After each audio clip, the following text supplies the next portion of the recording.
And speaking of these events, let's get to meteorologist Cedric Haynes here in the studio. Cedric, and for all those going down to the market there this weekend or any of the outdoor activities, it should feel very fall-like. That's right, Latrice. In fact, we've got some changes heading our way just in time for the weekend. So if you've been waiting for that forecast, well, stand by. We're going to take a look at the latest on the numbers and what you can expect as we go with those temperatures this weekend as well. Outside right now, 74 degrees. Notice we've got a couple of more clouds in the sky today, and the dew point is up a little bit. So we've got those dew points out of the 40s and into the 50s. I mean, that's still very comfortable, but it is a smidge more humidity that's in the area right now. And that just lets us know we've got a front that's moving through. Ahead of it, it's trying to bring a little moisture into the area, but it's not having much luck out there right now. Let me show you what's going on with the temperatures in your neighborhood. It's still 70 in Murphy and Athens, Altamont at 70, 72 degrees currently in Scottsboro, 73 in Dalton, and 71 degrees currently in the Cleveland area. Now, so take a look at the setup. Here's your cold front sitting basically right across the middle of the Tennessee Valley right now as it continues to work its way on off towards the south and east. So notice some clouds that are trying to build in behind this front. I think that will be a trend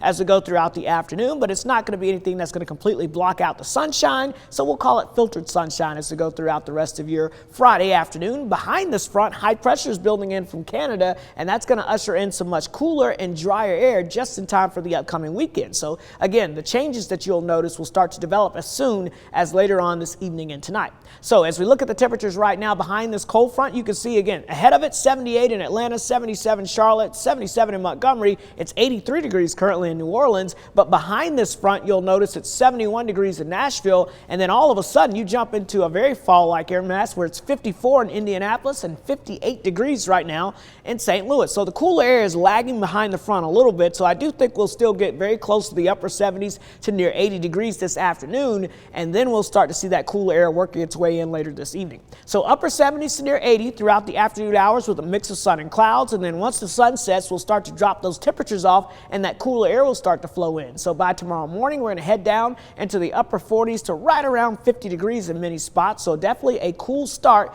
to your Saturday morning, but your Saturday afternoon, look at this, we're talking high temperatures barely getting out of the 60s here in the heart of the valley, but if you're in the outlying areas, you're likely going to hold in the mid to upper 60s for your Saturday. Lots of sunshine. It will be a little breezy as well, so keep that in mind as we go throughout the day, and you may need a sweatshirt or at least a light hoodie actually as you go throughout most of the day on your Saturday, especially if you're going to be outside. So we've got the mild air for now, but that moves out of the way. Here comes the cooler air plunging south, and it will continue to build in as we go throughout this weekend. So overall, look for temperatures below normal throughout the weekend time frame. We're talking at least through about Monday, and then we start to try to rebound heading into next week before another front arrives as we get towards your Thursday. Here's your Storm Alert 7-day forecast. Sunshine near 80 today, only near 70 over the weekend. Lows in the 30s to low 40s by the time you wake up on Sunday morning.